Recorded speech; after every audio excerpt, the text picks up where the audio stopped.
goes.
Hello, I am Marya Kazmi, also known as Brown Girl Interrupting, and this is Pain to Power, the show where we turn our struggles into our strengths and heal in community. So, the full title of this show is Pain to Power Leading with Love. You see it right down there, right?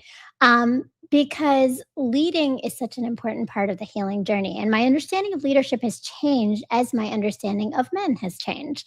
So I'm raising 3 sons. I meet men in dating. I hold a lot of space for men through this platform and the work that I do. And what I've learned is that leadership often shows up before intention, and it's sometimes shaped by survival or environment. And men are socialized to believe what that power might look like. And a lot of men are taught how to lead others a long time before they're actually taught how to lead themselves. And that disconnect matters because that influence without intention can reinforce cycles, and that impacts how we then show up as individuals in our spaces. This show has been a place where we've started to examine that shift, the shift from leadership moving from control to responsibility, from reaction to reflection, from survival to service.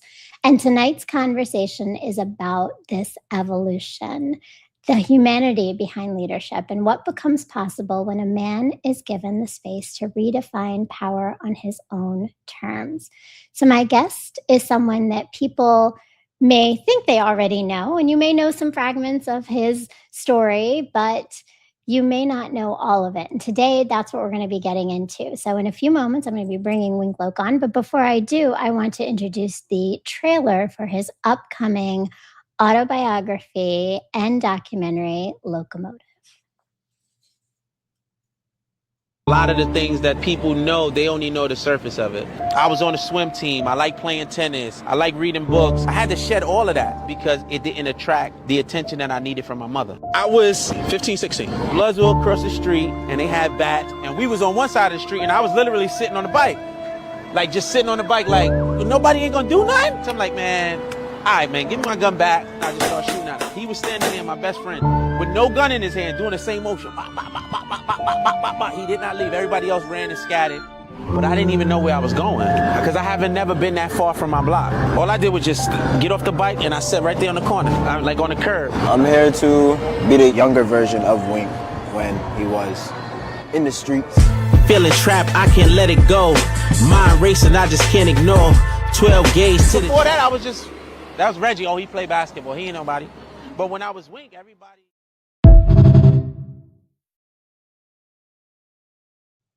Please welcome the creative, the author, the producer of Locomotive, Wink Loc. Welcome, Wink. Hey. Oh, I think we lost your audio for a second. Sorry. I said, how you doing? How you feeling today? How's everyone doing today? I am great, and I think everybody else here is great. I'm looking forward to a great conversation with you. That was a powerful documentary. We're Okay. going to get into some of the details of the story, and obviously, it talks about some of your beginning pieces and some of where Hmm. things have gone. But I it's really an honor to have you here on the show. Appreciate it. Because Thank you for having me. thank you for sharing your story with us. Okay. And I always invite people on and ask them about this very personal journey and understanding, I think, of turning pain into power. So when you think about this idea of turning your pain into power, what has it meant for you? Um, I think it started like really when I started going to therapy.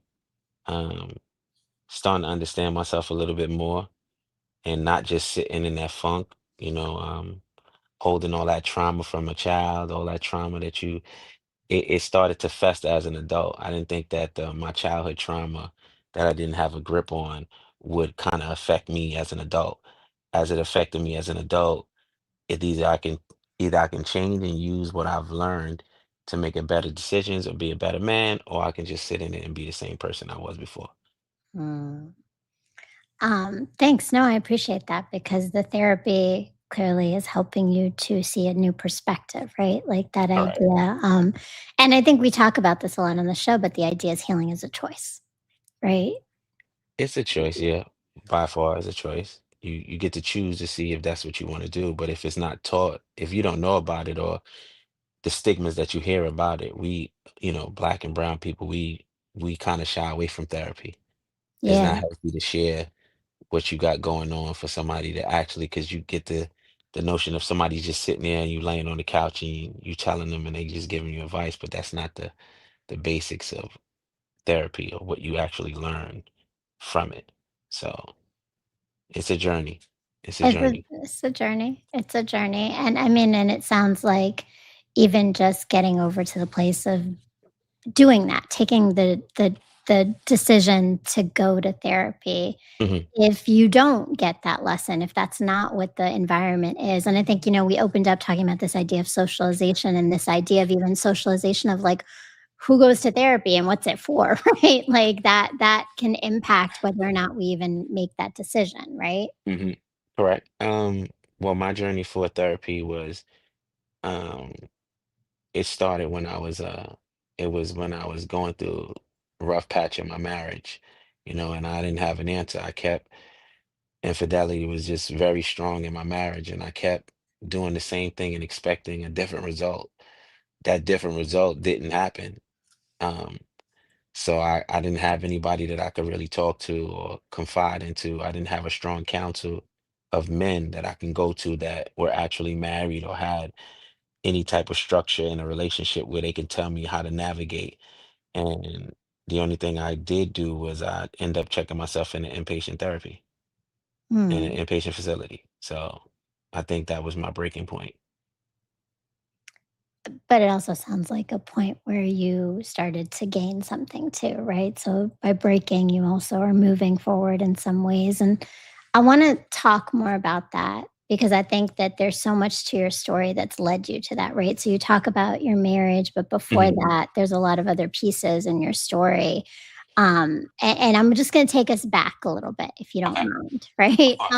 Of course. And just because I know, just thinking of the trailer we just watched, right? Hmm. There's this story of the swimmer and the athlete and the intellectual, and like, and there's a story of Reginald, the young man, that I want to understand a little bit better, and I'd love for everyone else to understand better, just about like, who were you as a young kid, like growing up? How would you describe yourself, your personality, the things that you were interested in? I think growing up, I was just different. I kind of I wasn't into, at that time, I really kind of wasn't into sports growing up. I just was into reading books, just a nerd. I didn't really want to get dirty, like I wasn't into fighting, getting my clothes dirty, none of the above. I took to tennis first. Um, I started playing tennis at first. I used to draw and then play tennis. The teacher in my school, he was teaching us how to play tennis. Mr. Jackson and Miss Hyman, they lived up the block. Miss Hyman lived up the block. But Mr. Jackson, I took to tennis real good, and then it wasn't kind of accepted. It was kind of like made fun of at that time. and so I stopped playing tennis. And then I started going to the Boys and Girls Club on Bedford Avenue, and then I joined the swim team.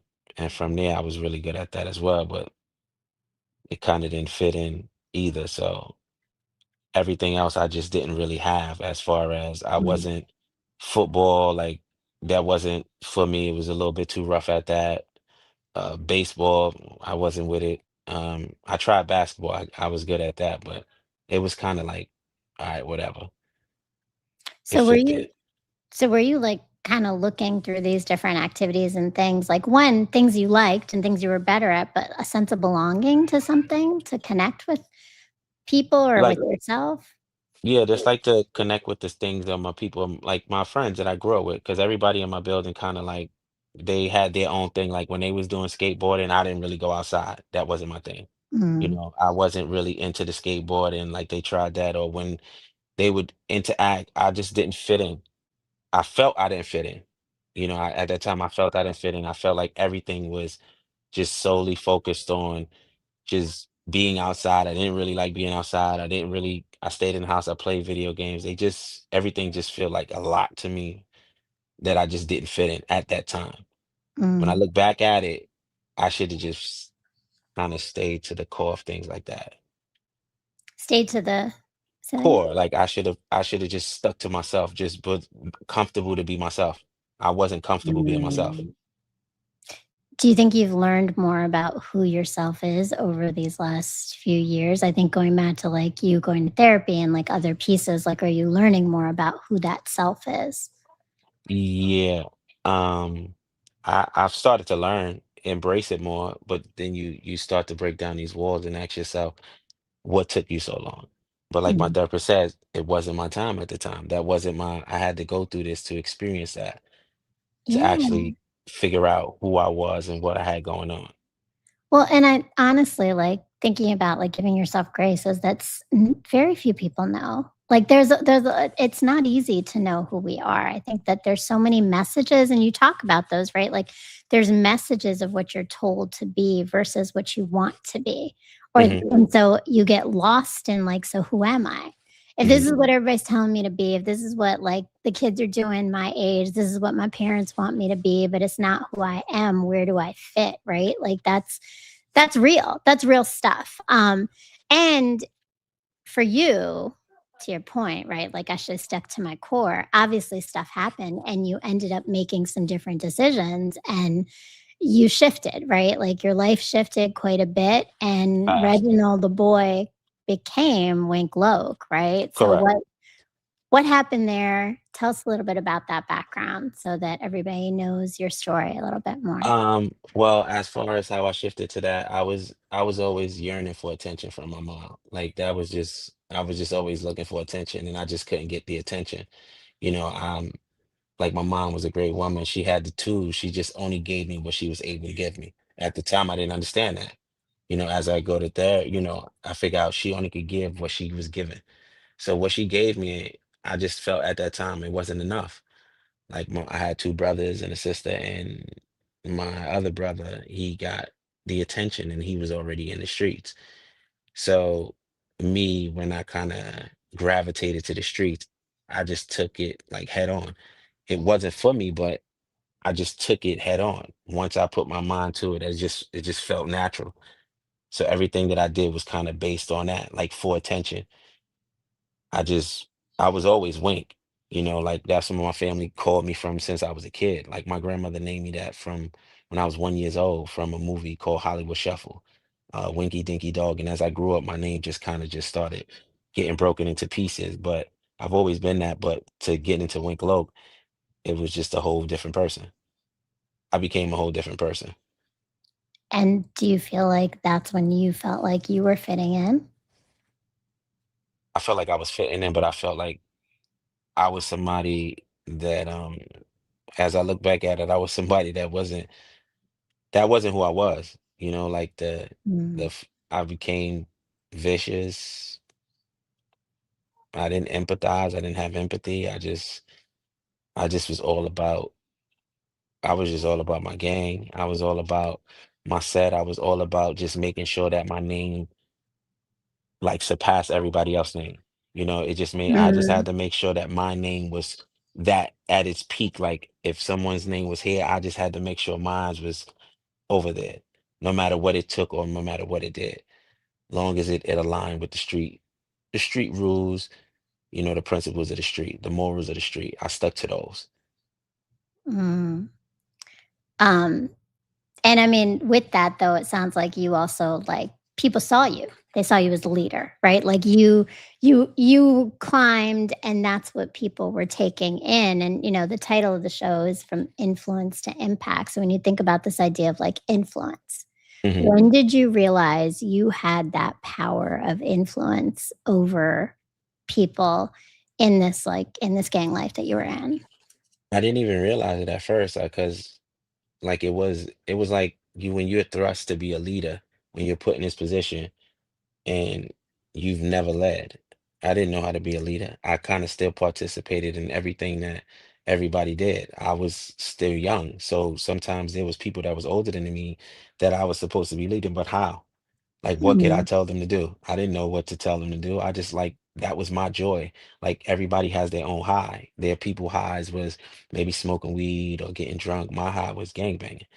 So I just like to go put in work. So that was my high. So I didn't know how to be a leader. It was just everything was fun to me. The right. mentality of everything was just fun. Let's just go do this. Let's go do that. If we did it, we did. If they didn't want to do it, I had my best friend. He wouldn't turn me down for nothing. So you didn't know how to be a leader, but do you think you were still like you knew like everybody's following me? Like, did you know that at least, or did you not? Yeah, I knew that. You I knew knew that, that. so you thought something about who you were as people following you. You had power. Yeah. What do you think about that power? Like, what did that tell you? Like, what did that help you understand at that time about the power of leading other people and other people following you? At that time, I don't think I even knew how the magnitude of the power. I didn't even realize the magnitude of the power until it was too late, I would say. I think I Mm. didn't realize it until when I was in prison. That's when I realized how much power I really had because I didn't utilize the power the correct way. That's when I realized how much power I actually had throughout them years. When I was in prison and I'm sitting there and realizing how everything that was happening on the street was just falling apart. I remember my homeboy told me that, like, when you get locked up, it's like the head of the snake. When you cut the head of the snake off, the body is just gonna just wiggle. So when you go to prison or we all gonna fall apart. And I just was like very stubborn, young. I was just talking to him like, yo, I don't want to hear this shit, man. You don't know what you're talking about. But everything he said, it happened. As soon as I went to prison, kind of the set kind of drifted apart. And when I came home from prison, I wasn't the same person. I Mm. wasn't the I wasn't uh I would say I would still have that in me, but it was embedded in me. It wasn't like I wasn't out there trying to be that person that I was before. I had kind of changed, and what made me change a little bit was when I came home after the 7 years, I came home and they was still doing the same shit that they was doing 7 years ago. They didn't have anything to show for it. And I just couldn't see myself going back to prison for some stupid shit. So I stayed the same, but I just kind of started to keep my distance. I started trying different things, new things that I felt like would help me out. And how'd that impact like your own relationship with with others and like your own relationship with yourself in that process? With others, I think they felt like when I was coming home to be the Wink Loc that they knew. Like I was coming home to turn Flatbush upside down. Mm. But I did have that mentality when I first came out those gates. That was my first thing. I had that mentality. I think mm, I was home for an hour and I went to my homeboy's wake. They was burying my homeboy. Um, and then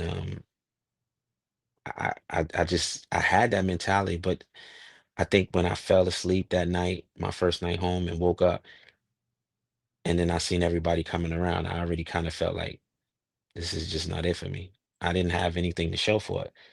So my years away, I came home to nothing. Mm. I came home to nothing. But you saw it as nothing before you didn't see it as nothing. So, like, Yeah, I your didn't see it as perception of nothing it before. changed. Yeah, it was just like, what am I actually going I'm what am I about to do? Am I Mm, about because I was setting myself up to go back to prison, whether I mm, realize it or not. mm. I was back on the block. I was back on the block that all the things like took place on, and I'm here now. Everybody knows me as Wink Loc. So they still see me and they address me as that. Now I'm home. Um, I done did prison. They use that as stripes. I done came home. And I'm I'm worked out. I'm buff. I'm more of a problem now because now I'm Mm, looking and I'm like people are looking at me weird because I'm so big and I just don't fit in. But it's okay because I'm not that bully no more. right. But that sits better with you, it sounds like, but not with everybody else, right? Because now No, they're everybody trying to figure else out, they like, didn't know where I stood at. where'd They the Wink start go that we know, right? he was there. A little instances like I still have little run-ins here and there, but it wasn't to the fact where I was standing on the corner anymore. I wasn't flagging all the time. I wasn't trying to be in the forefront of everything. I was literally just really trying to figure out what am I going to do so I don't go back to prison. Mhm. Like what was it? What am I going to do? So what did I do? I think I was home a week. Yeah, I was home about a week, and I went and took the assessment test at Mega Evers College and enrolled in college. So that's what I did. But Mm, I mean, so then so how'd that start to change you, though? That's I mean, that's a big shift, right? Like, you at this point, how old are you? 27, 27. Man, 27. alright, okay, so I love it. We got Cooney. Thanks, Logic says, yep, CUNY, right? I love that. And, so but it sounds like there's a shift also, right? Like 27, from 16 to 27 is a long time, and there's new perspectives that you have about leadership, and I'm wondering, like, were you starting to see manhood differently? Were you starting to see what it is to have power or what power is supposed to look like differently? Not yet. I don't think not yet. I think I was No. still kind of my feet were still in the streets, but I was also trying to figure out what I was going to do. So I didn't understand it as of yet. Yeah, I thought about it. I didn't realize the power I had, but I still was kind of like still loyal to my tribe. I was really Mhm. loyal to my tribe, Mhm. and I also was starting to be loyal to myself because I wasn't ever putting myself first. So me going to school, it was my way of like I wouldn't be around. I would be in school all day. Like I would be in college. Right, I would be in right. college from the morning. It was just like I was in high school again. And I would go to school, come home, go to school, come home. But I was still, at the end of the day, I was in school. Everybody still knows. Like they would come up to the school, they would know I'm Wink Loc. That's Wink Loc. Or so it was like I couldn't shake it. Everywhere I went, it was still the same results. The only Right. thing different was I just wasn't super active. Like I wasn't looking for the trouble that I got used to. I wasn't actively looking for trouble. So it was like a slow evolution, it sounds like then, right? Like It, you're moving away. You knew you wanted something a little different, at least for you, right? But not completely changing your life because you're still involved in everything going on in the streets with your, with everybody. But I mean, at what point did you or was there ever a point, like, where you were like, "This life over here, like, I think I wanna be here more than I'm there." Like, was there ever a point where that started to shift for you? I don't think so. I think with that it was like I couldn't see myself. I didn't want to see myself as a fraud. Like I didn't want to denounce what I've known, even though I was misled. So I was a leader at the end of the day that I was misled. So unfortunately, I was misleading other people. You Right. know what I mean? I didn't understand the dynamics of everything. So me being misled, I misled other people, but I still held, it still had a control over me. Like I was still feeling like I had to be loyal to my comrades. I really, I would say I would call myself, I've had this thing where it's called blind loyalty, where you're so Mm. loyal to somebody and certain things that you don't realize those things that you're loyal to is actually destroying you and tearing you apart. And that's what was happening. I wasn't even realizing it. So I was kind of, okay, I got to do this. I got to be in school. But I used to tell myself, like, yeah, when I graduate, I'm going to wear a blue flag and just let everybody know, like, the big Crip graduated college. So I've still was always still putting my tribe at the forefront of everything, no matter what it was. I was always just trying to move it forward in different ways. So I was still Yeah. Wink Loc, but I was still kind of just like teetering. Like I was here with it. Like I was trying to do better in school and get this done and get this degree. But I was also like, I gotta show them something. I'm still here. I gotta be a part of this. Yeah, yeah. Um, but it kind of, um, a lot of my comrades that I kind of grew up with, we kind of just started separating. Like we just started not getting along because I wasn't that person anymore. So some of them, even though they loved me or say they did, they didn't understand the journey that I was on. Mm. To them, they had different intentions of me of when I came home. And when I didn't come home, that person, they still didn't, they was still fear and respect, but it was also like, what the fuck is happening to him? Like what's wrong? Like they didn't understand. It Right. wasn't that I feared jail. It was just more like I just did not want to go back. Like I felt like I wasted 7 years of my life. I just wasted the time I could not get back. My daughter, the relationship I had with my daughter was horrible. I just could not go back. I just couldn't do it. People glorify jail. I could not glorify. I didn't want to talk about jail. I didn't want to talk about things that happened in there. This, it just wasn't for me. It wasn't of me. Yeah.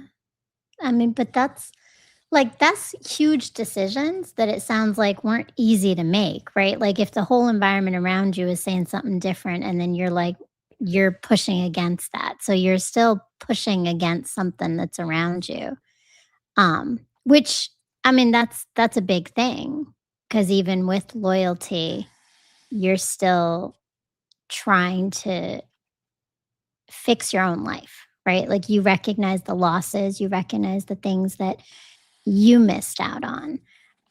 So it wasn't right away that that shift happened, but I gotta ask because I think so much of this, and I talk a lot about socialization. And you and I had this conversation before, right? Mhm, Like about these messages that we get as individuals, but particularly men get, right? mhm. So, like, how much of those beliefs of who it is to be a man kept you stuck in those two places still? Like, because you talk about loyalty, like that's kind of a thing that has to do with sometimes um, men getting that message, right? That loyalty to your brothers trumps yourself sometimes, right? Cause those loyalties, those street morals and principles, they could be harmful and they could be hurtful. They could be helpful as well, but it's how you use it. So, Mhm. um, me, I felt like at times I felt like a hypocrite because I would push some of my homeboys to be like, yo, finish school and do this. And then I was still, that wasn't for me at the time. I'd be like, yo, like I came home, one of my homeboys was a CP, he had a CPA, he's accountant. He did good while I was away in prison. He did very good when I was away. And I salute him for that. But then I felt like when it was my turn, I wasn't embraced the same way. It was more like that's Wink. He has to do like he has to behave this way. So those morals and those principles that I stood by, I feel like they kind of harmed me because I waited too long, too late in my life to realize that you you ultimately those things that you stand on, some of them are uh they make you do some stupid shit that you can't take back. Like one Mhm. of my biggest fears is dying in the street by yourself on a cold concrete. That is my biggest fear. Like just no matter what it is, like you just die on the concrete and you're by yourself. That is my biggest fear. Like before I went to prison, I wasn't afraid of death. It was like I was searching for. I didn't care. I didn't value life. I didn't value nobody else's life. But it was one time I was in prison. My homeboy died. One of my close comrades. He used to come visit me all the time. His name was Oklahoma. He used to come visit me all the time. Him and G Rod. And he missed a visit. And everybody hid it from me. I didn't know that he died. They tried to hide it from me. And I remember when I actually did find out, I couldn't cry because I was in prison. And I didn't cry for years, so I couldn't cry. I was in prison. What made me realize that after he died, I was like, I started questioning, like, do I even care if I die? And I kept saying, what happens if I die? Will I see the people at my funeral when I die? Where do I go after I die? How would I know who's coming to the Mhm. funeral if they're going to be there? How do I know anything is going to happen after I die? Will I Yeah. live on? My legacy? I didn't, that's all I kept thinking about when I Right. realized it. But I mean, that's so deep. And I think I saw Logic put that in the chat, right? That is deep because I mean, it sounds like there's like this invincibility. And now you're so conscious and aware of humanness of you, like the possibility of losing time with people by going to prison, the possibility of death like as a real thing, not just this idea that it's not going to happen, right? Like to you, like you're invincible. So I mean, like there's all these messages that, to your point, are damaging. So how did you okay, because and I don't wanna sit here too long, but I think, like, what you've done is, though, that's a lot to hold and carry, and somehow you still continued to move forward and choose a different path, right? How did you keep going? What kept you moving forward? And Logic says you did right, you picked right. Yeah, right? Like, and it might have started incrementally, but you did. You were trying to pick right. And I mean, how does that keep happening for you where you were able to break some of those cycles of the messages of what it is to be a man, a leader, powerful, all those things? Um, so I didn't finish school. I was started doing music. I started doing music for all the wrong reasons, but it got me the attention that I needed. I end up signing to CTE. Um, you're a young Jeezy, and I went on tour for maybe 3 years. I was away for like 3 years, off and on, back and forth. I learned a lot in that process. Um, I kind of thought that things would like happen rapidly, being signed to CTE to this big artist, but it didn't happen like that. Um, but I learned the the value of the craft. I learned it from my homeboy Push, and then I ended up meeting Ransom after my mom died. But I learned how to tell my stories and craft it the proper way. So I tried the music thing, and it was good, but I still had a hold. The streets really had a hold on me. I couldn't let go. I was still attached to the name. I could not let the name go. It was like attached to me, no matter what it is. Oh, that's Wink Loc. So it's hard. It was hard. The transition, Yeah. it's hard to, it's like they say, you outgrow things. You do outgrow it, but your name is your name. I feel like it's hard to let the name go when I've been through and pulled this name through the mud. I've pulled this. I've created this Mhm. life. It's like it was my baby, and I created this person. Mhm. And I've had to keep this hat on for this person throughout it all, throughout the the wars in the streets, the other warring with other tribes, the being shot, to going to prison, to coming home, to doing music, to still trying to figure out life. It's hard. Like life is life still. Mhm. And it's Right. hard because you don't know when things get rough, you naturally want to revert back to what you know. Right. I mean, that's safety. That's what we do as humans, right? Your brain and literally there's neuroscience to that, is that the brain thinks it's keeping you safe because it goes to something familiar. And Jalad said, your name is your name." Oh, I missed it. Um, Can you put that back up, Josh?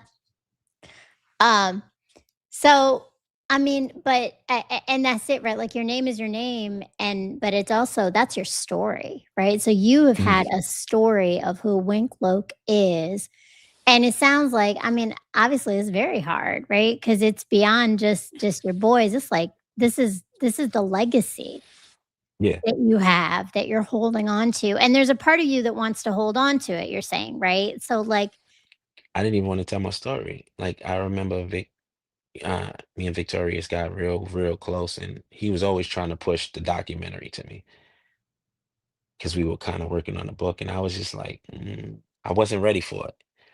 You know, the book, it was moving at a fast pace. He used to always come visit me. We would talk. It was a lot of motion. And then in the process of that, his mom died.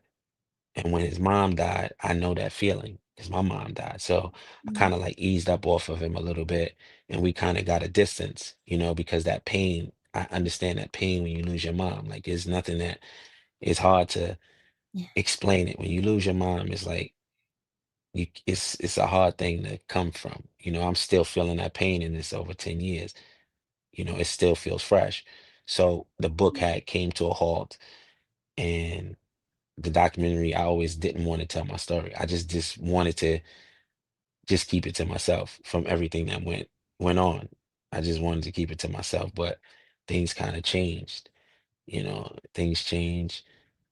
I had a son, and things changed right there. I just wanted to change for my son and my daughter. I wanted to let them know that, leave my legacy. Let them know that your dad was something and I came from something, and look where I'm going now. Mm. It's a different kind of legacy, right? Okay, Vanessa Johnson says, blind loyalty is good. Thank you so much for your vulnerability and most importantly, your authenticity about your story. Many of our young people need to hear this. Super proud of you. Salute, King. Salute for certain. Thanks, Vanessa. Appreciate that. Absolutely, right? And I mean, so let's talk about that because true leadership, definitely, Vanessa, true leadership. That's a lot of shifts and changes. And I mean, to go from not wanting to tell your story to finally being like, I got to, right? Like you're ready to open up. Um, Tell me more about what what the impact of having your son really, right? Like that was the time when Hmm. it happened for you where you reached out to Victorious Hmm. and you wanted to keep writing this book and start the documentary. So what was it for you in that moment? And you and I talked about this, but I remember for myself, my daughter being born for me was a huge eye opener about being a woman. So how, when your son was born, did that start to impact the way you saw being a man and the legacy? Oh yeah. It changed because like with my daughter, it was different. I felt like she had a mom, and I didn't really I wasn't really a focal point in her life until she was 16. With him, it was like I didn't have a man raise me. So how could I raise a man if I don't even know how to be a man? Mm, Like how I would have to learn how to actually be a man to raise a man. So it was like I didn't have a man raise me. Yeah, my dad was there, but he didn't raise me. My mom raised me, you know. So that's what I wanted to do. I just had to be a man. So I was like, I have to do something different. I have to try to. I had to give him my all, not just mm, for him, but for my daughter as well. It's just I didn't know how to be a man. Like I just didn't know how. I didn't have anybody groom yeah, me to teach me how to be a man. We don't have that in our communities. When you bad and you doing bad and you in the streets, they salute you for that. Ain't nobody, when you're a little bit younger and you got like basketball or whatever, they'll be telling you get off the streets. But once you full fledged in the street, they salute you for that. It's like a respect thing. Ain't right. nobody stepping up to you to stop you like, yo, you wrong, you out of pocket. Ain't nobody ever tell me I was out of pocket or tell me, yo, stop that or nobody ain't never tell me. One person, he used to tell me that all the time. He used to always tell me, get off the corner, Kojak. Mm, And I looked at him like a dad. He used to always tell me that every time he would get off work, he would drive. I would stand on the corner. I was on the corner on Two First with a million Crip dudes around me, and he would drive past, and he was like, "Get off the corner," and I used to be like, "What?" He's like, "I don't care who you with, get off the corner. When something happened, none of them gonna do nothing. Just get off the corner." And he would leave his car parked there until I literally got off the corner. I would walk from the corner to the building, and I would walk back to the corner Mm. once he pulled into the Right, right, garage. right, right. But I would listen to him. He would like get off the corner. So I would get off the corner. Um, What was it about him saying it? Like, even though you didn't want to, there was something that still made you do it. I always respected my elders. I just had a respect for him. He lived on the block. He didn't participate in none of the bull crap. He had kids. Um, and it was genuine, it was genuine. It was genuine. It was like, yo, just get off the corner. Like, get off the corner. And he always showed me, he treated me like his son. He would Mhm. always treat me like his son. And ironic that his daughter was the one that saved my life when I got shot in the head. Mm, Yep. wow. Yep. That's powerful. I mean, so, you talk about like, you know, being not knowing what it is to be a man, but then yet at the same time, in many ways, people are probably looking at you at the time that you're in the streets and you're leading everybody and everybody's looking to you. Everybody says you're a man, right? Like you're being told you're a man. But how did that change right now, like your perception of what it is to be a man at that point to now when you're looking at it, your son is born and you're realizing that you didn't have all the tools that you wanted. Like, what are some of the things that you realize you needed to understand better about being a man? Um, that it's okay to be vulnerable. At that Mm, time, I didn't understand what felt like to be vulnerable, to cry or to feel, to express yourself. You would always, looked at as weak if you express yourself or you cry. So I stayed away from those emotions. There was no need to cry, no matter what. What is there to cry for? It'll be all right. You'll pick yourself up and it's gonna be all right. So I never mm, cried. I never cared to be vulnerable. And if I did, it was in secrecy. I would never let anybody know. I would never even, I was a good person. I had good intentions, but it just didn't pan out those ways. So I just wanted to, when being a man, I want my son to understand. Even my daughter, oh my gosh, her emotional intelligence is far supersedes mine. Her mhm, emotional intelligence is, for 24 years old, her emotional intelligence is great. I just feel like I wish that I was able to express myself the way I am now before, because mm, things could have been differently. I've could have guided myself in certain situations. Maybe they would have been different. The outcome was different, but I didn't because I didn't understand how to be vulnerable, how to be honest, how to accept, how to take accountability. mm. So that's a couple of things. There's vulnerability, there's accountability, there's acceptance, right? Like those are a lot of different things to look at in manhood as you're looking at it differently. Um, and I mean, again, I would say giving yourself grace, like constantly giving yourself grace, because the truth is you can only do what you know with the tools that you have at the time that you have them, right? So, um, but being able to reflect back and saying you wished you had that is Mhm. powerful. So let's talk about this vulnerability because I think you mentioned at the top, right? We talked about, you talked about your understanding of pain to power mainly is the fact that you was getting into therapy. So you did go to inpatient therapy and there was a Yeah. lot of realizations there. Let's talk about like, was there a connection to your understanding of vulnerability in that experience? Can you just tell us a little bit about what happened with that? So I went there for infidelity, and um, I had to go to group sessions, and group sessions was like at 8 in the morning, from 8 in the morning to like 3 in the afternoon. So I had to be in this setting where you have to express yourself. So it was forcing me to be in an uncomfortable position where I had to express myself and talk around all of these women that I didn't know, and express to them exactly what I'm here for. Or it was like a very uncomfortable, and I had no choice. I did have a choice, but I felt like this was a reason. So that vulnerability, it led me to be vulnerable, to express myself every day, every morning. I would have to come in there and they would pass the feeling wheel around, like Mm. just express how you feel. And I used to get frustrated my first couple of days there. I'm like, don't pass the wheel. I don't feel no way. I don't want to talk about how I feel. But then I had to participate. I started saying, okay, I have to participate.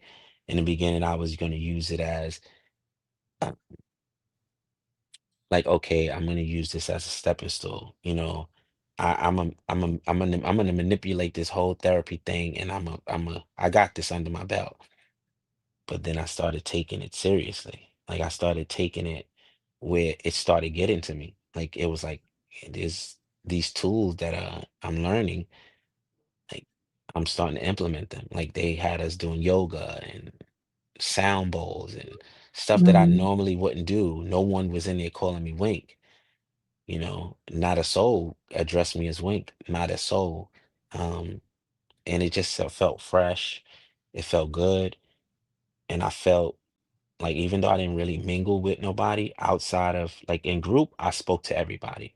But when group was over, I just kind of kept to myself. Like I would go to my room and I wouldn't really leave unless I ordered food or went outside because where I was at, there was the beach was like 2 minutes away. So Mm.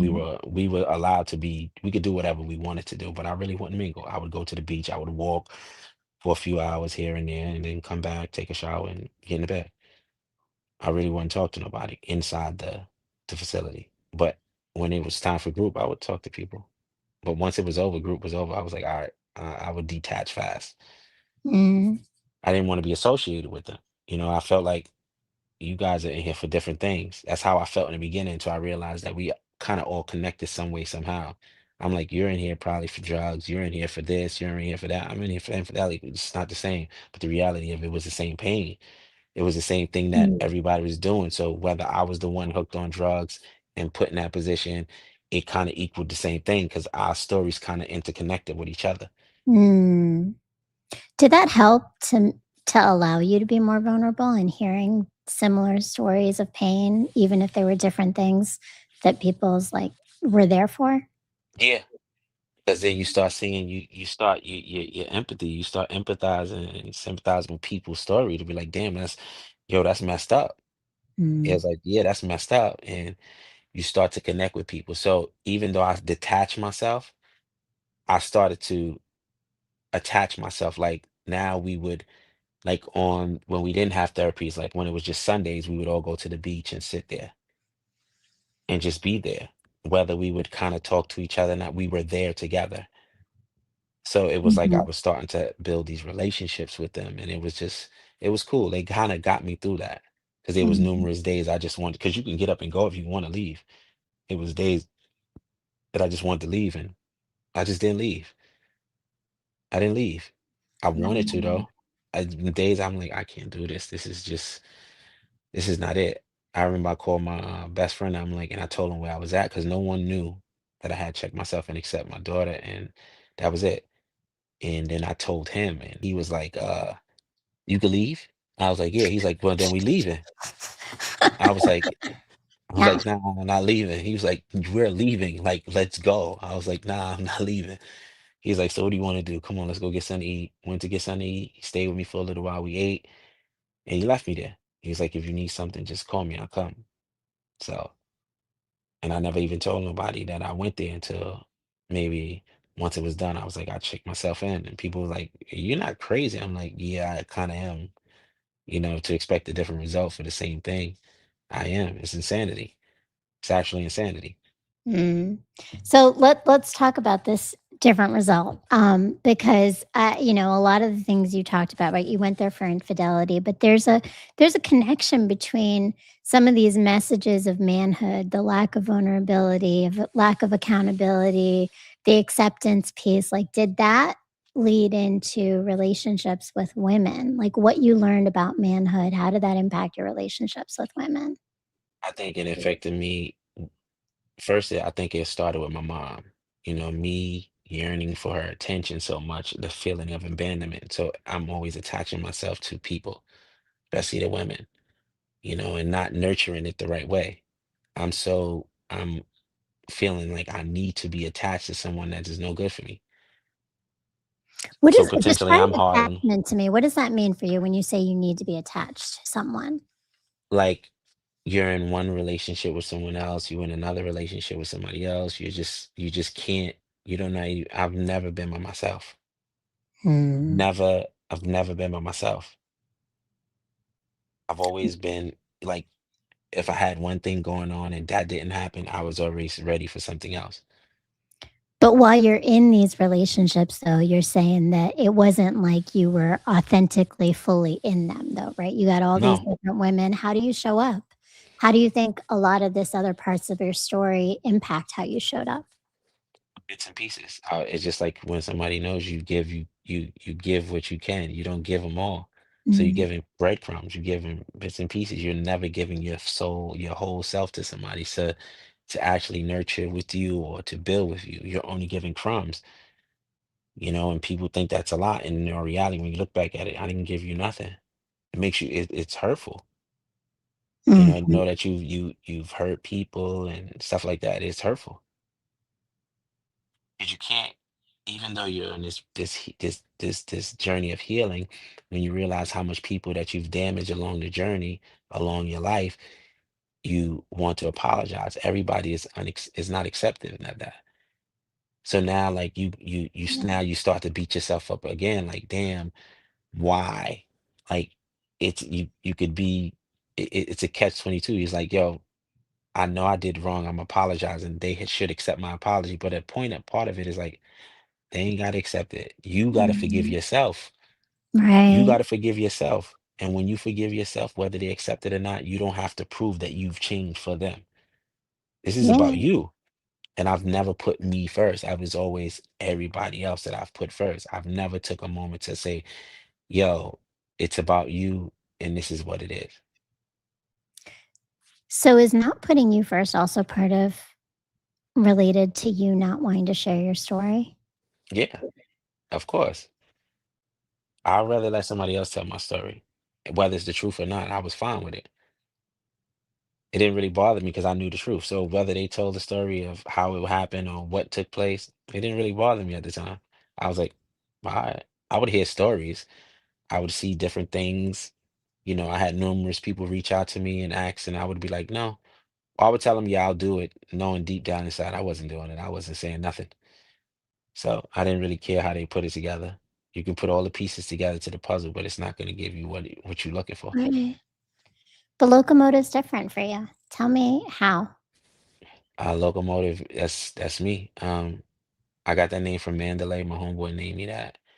And at first I was like, yo, that's definitely not my name. But he broke it down. It's like a train, a locomotive train. It can't be stopped.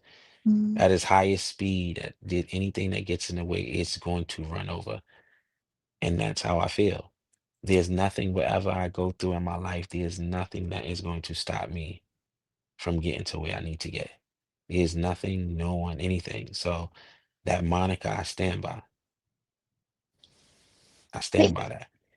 And you can because I feel like you keep evolving within it, right? So what that looked like at 16, at 27, at 30 something is different than what it looks like at 40, 45. 45, right?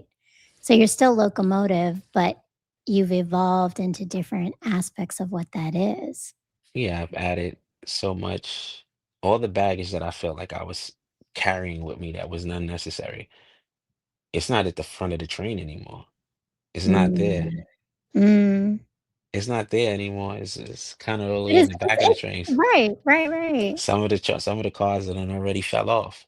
So everything that I've evolved and what I'm evolving to right now, it makes me smile, but I don't give myself enough grace, as my therapist would say. I don't give myself enough grace, and I have to learn to be able to accept when people say nice things. Why Like do when you, people say niggas, what do you think doesn't allow you to accept that grace for yourself? because of all the damage and the pain that I've caused.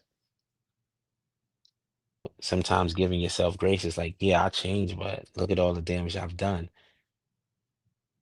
It's hard to let go and forgive yourself, but you have to. You have to, because there's no other answer. There's nothing that you can do to control that, right? There's an acceptance of even just your past is your past. Correct. You can't control or redo. You can't redo it, right? No. So you said that like you really haven't ever been alone and you Mhm. haven't really done this healing. Now that you're starting this healing, um, in focusing your attention on you, tell me a little bit about just what this has been like. There's obviously some pain, a lot of pain coming up, right? Lack of this acceptance fully, but what has been some mindsets, some beliefs about yourself or about life that have started to change? One of them is like, I don't deserve happiness. That was one of the biggest things. I Mm, felt like I didn't deserve to be happy. Like I just, whatever it comes my way, it comes my way. But I don't believe that anymore. Who doesn't deserve to be happy? right. Who Yeah. doesn't get that opportunity to, you know, want that for yourself and someone else? You want that. So that belief, that's one of the biggest things of being alone. Like sometimes you gotta sit in your shit. And if you're able to sit through your shit, you'll Mm. be all right. Some people don't sit in their shit. They look at Yeah. themselves in the mirror and they don't take accountability.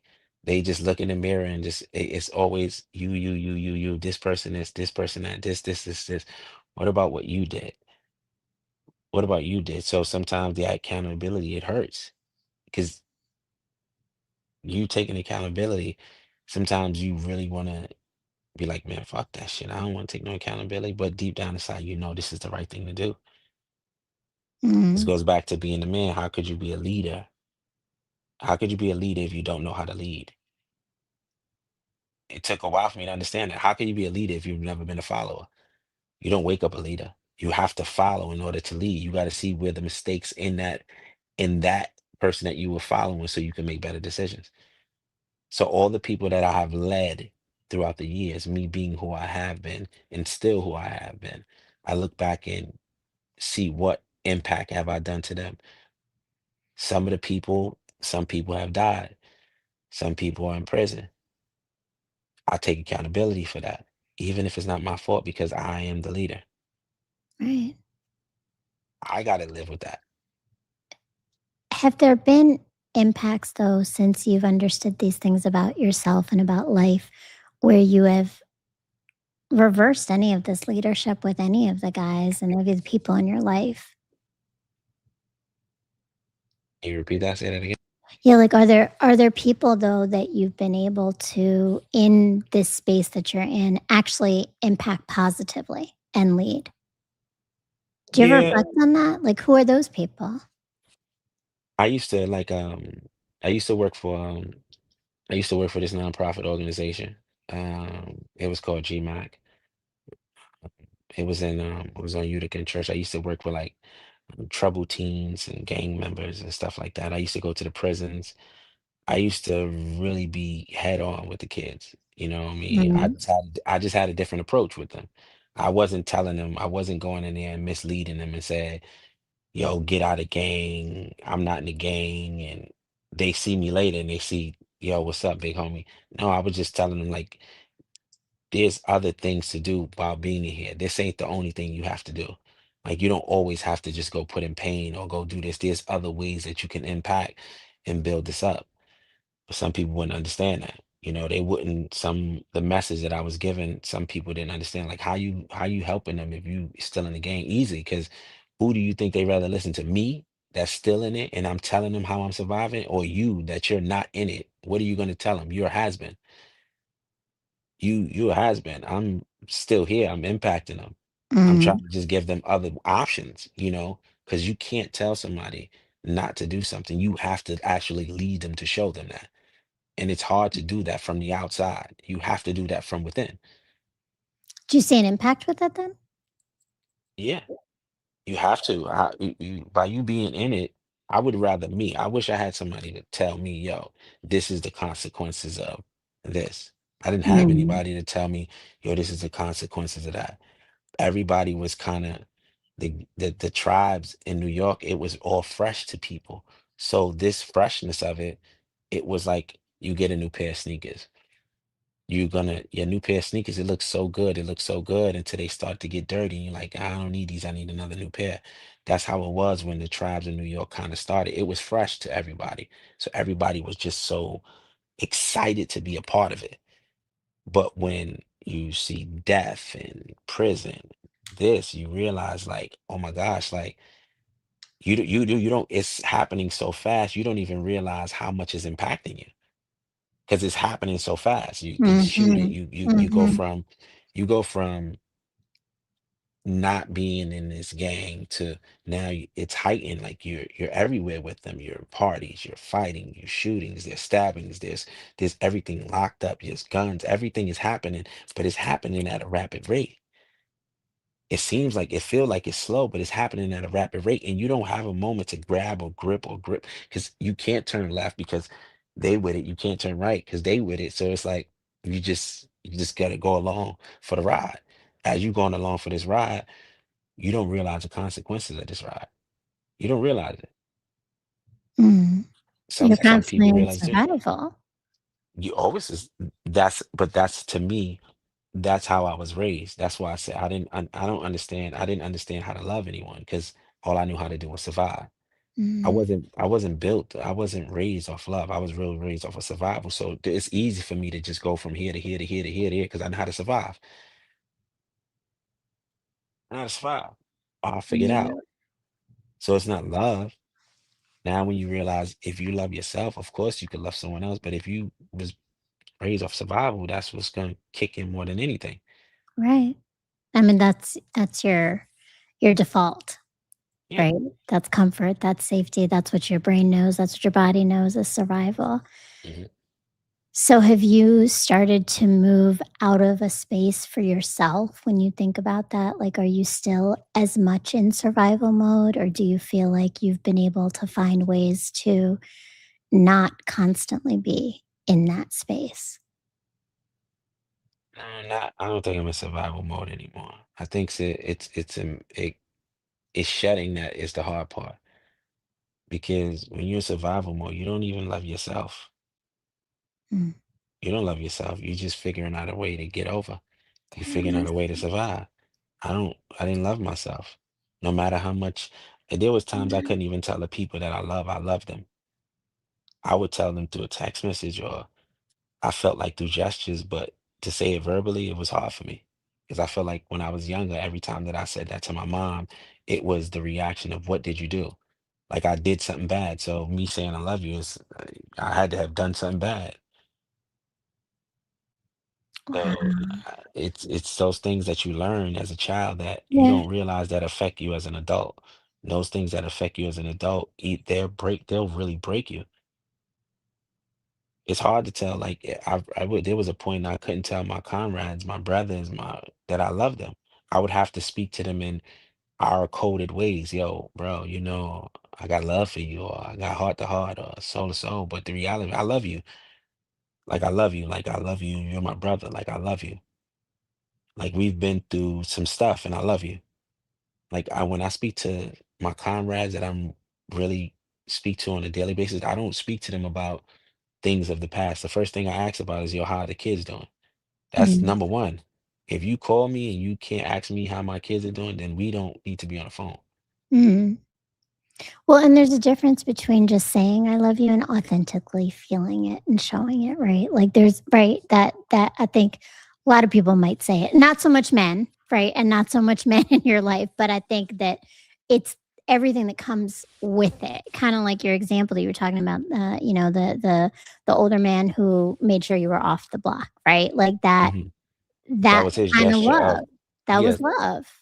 with my homeboys, their way of showing or saying they love me is by doing something. You know what I Mm. mean? Yeah, yeah. You know, You gotta learn people's language, but you have to be able to express it. So, yeah. you know, when people hear your name, right? We talked about your name a lot. When they hear Wink Loc, What do you hope that people think about your legacy and leadership, not just like of the past, but like of who the man you want people to know you to be? That he survived. Look at him. At every point in his life, he evolved. At every single point of his life, look how he has grown. They tell you a rose can't grow from a concrete. That's a Mm. lie. Mm. That is a lie All right. because weeds grow from it.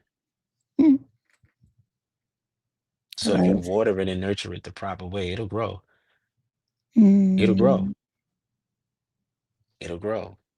So I want people to understand that regardless of what I've been through or what I'm going through, I'm going to figure it out.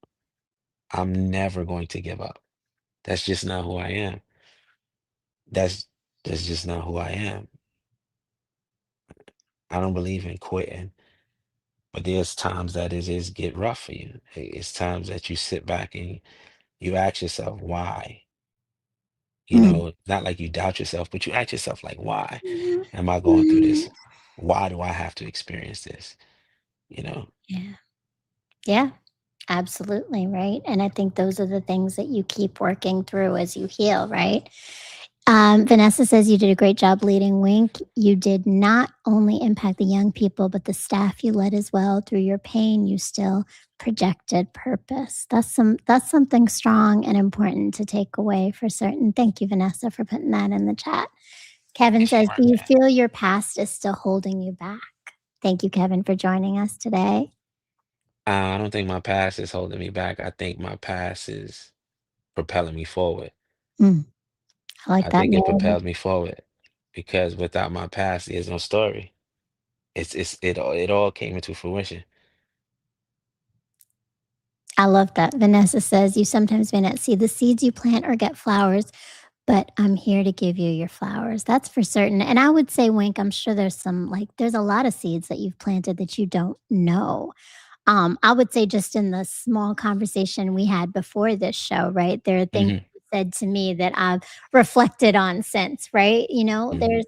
There's an impact, and it's going from that influence to impact, which definitely you have done. Are there any last thoughts that you have when you're thinking about just young guys watching this, or men who are struggling with their own understanding of like, what does it really mean to be a man? How do I start this journey to figure it out for myself? Um, what are your thoughts? I think we need to surround ourselves with other like men. Since like me, I wasn't really good around other men. Like, because men, we have this thing with us. Like, I don't need no other man telling me what to do or how to act or how to behave, or what I'm doing wrong. Because I only can speak for me. I get real aggressive when a man I feel like he's talking and he may mean well, but I feel like he's getting his tone or is just not matching what I want to give. I automatically get defensive and I want to show him like let's get physical. That's just me. Mhm. Like, yo, let's get physical. But I've noticed that the men groups that I'm a part of now, that we may come from different struggles and we have different stories, but when you sit around other men that want to do good stuff and be different, it's like that energy is kind Mm. of passed around. So you always want to bring more people into that. I think men need to learn how to be vulnerable. Don't worry about, because most of the time that we're taught to, you work hard, and not only do you work hard and you just work and you do this because you're a man and you're supposed to do it. What about the nurturing part? Who's there to nurture us? Mm. Who is Yeah. there to comfort us? Who's there to tell us it's gonna be okay? We don't have that because most of the time it's like he'll be all right. Like if you get caught crying, oh, you being weak. If you express how you are, you're being a sucker. We have to Mm. learn how to be accepting of that. Like, you're not being a sucker by being vulnerable. You're not weak from crying. You're just being human. You know what I Right. mean? And it's necessary because when you're not, you're holding something. You're not. It's not that you don't feel it. It's that it's going somewhere. Yeah. It's going somewhere. And that vulnerability is key. But to your point, right? Like it's also accepting other people's vulnerability and making a space for it. So I love the power of men's groups and healing spaces. It sounds like that's definitely been an impact for you. Before we leave, we know locomotives. Tell us a little bit more about where everybody should be tuning in and keeping track of Locomotive, the autobiography and the documentary. You got two things coming out, right? Yeah. And how do we stay on top of that? And where else do we reach you and connect with you? He's from DJ Victorious. He is the producer. He is the brain. He is the glue. He is the architect to it all. His vision is like surpasses anything. Once he really means well. His vision is everything. So you can follow DJ Victorious. He has it all. He has other things that he works on as well. So you can check out all his great work. And with me, my name is I'm on Instagram. I'm Wink Loc, WINKLOC, the same thing. And you can see what I have going on. Just the book, the documentary. I love it. I look forward to it. And yes, please go follow us, Victorious DaCosta. His Yes. actually just last week, my show was him and the interview I had with him. He's got a lot of different projects, and I know some things coming up in New York Yes. in January. So The definitely fourth. follow him and stay tuned for all of the projects and definitely for the release of Locomotive and the brilliance behind the storytelling of Wink's life and lessons and all the things. So thank you so much, Wink. I really appreciate you being here. What we witnessed tonight is this transformation from pain to power, right? This is what we've been talking about. But also, please make sure if you haven't done it yet, that you subscribe to this channel. So if you're new, you're visiting me, Vanessa, I saw you in here. Hope you subscribed, hit the bell, leave a comment if you're watching the rebroadcast and let us know what resonated with you, something Wink said, something I said, something we talked about, some questions you have, anything, interact with us. And please make sure that if any of this resonating with you in terms of thinking about turning your pain into power, I have a course I created called Empowerment Unlocked. And a lot of what it is exactly this. It's unpacking our patterns of socialization, whether we are women, we are men, and what we've been told we're supposed to be able to come home and return to ourselves, just similar to the journey that you're taking right now, Wink, right? And Mhm. Vanessa, thank you for leading me even when we're figuring out life. I love that. That's awesome. And thank you so much. Thank you again, Wink. I appreciate your time, your story, your vulnerability, and your honesty of everything that you have experienced to share with others to help us to know how do we continue to lead with love and make an impact. Thank you for having me. It's a pleasure. Thank you so much. And thank you to Logic, Montaigne Masek. And please make sure you follow Victorious DaCosta because, again, a lot of this and this connection between Wink and I was thanks to the producer, Victorious DaCosta. Yes.